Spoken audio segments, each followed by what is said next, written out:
સુરતમાં પૂર હોનારત પર રાજ્ય સરકારે એક મોટી જાહેરાત કરી। રાજ્ય સરકારે ઐતિહાસિક પેકેજ જાહેર કર્યું છે। સરકારે વેપારીઓ માટે જાહેર કર્યું છે ઐતિહાસિક રાહત પેકેજ। દક્ષિણ ગુજરાતમાં પૂરથી થયેલા નુકસાનીની સહાય વેપારીઓને મળશે। લારી કે રેકડીવાળાઓને 7,500 રૂપિયાની સહાય। પાકી દુકાનો માટે 1 લાખ રૂપિયા સહાયની જાહેરાત।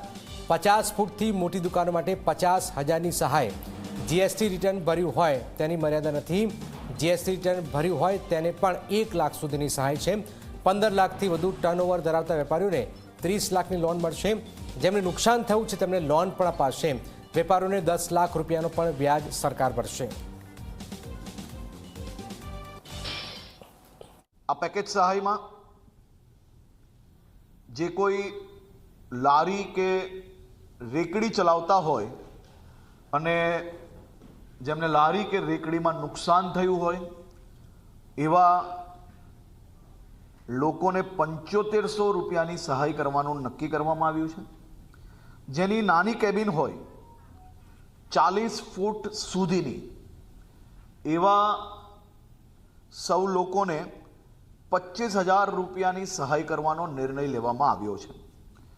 મોટી કેબિનો જે 40 ફૂટથી વધુ હોય એવા લોકોને 50,000 રૂપિયાની સહાય કરવાનો નિર્ણય લેવામાં આવ્યો છે।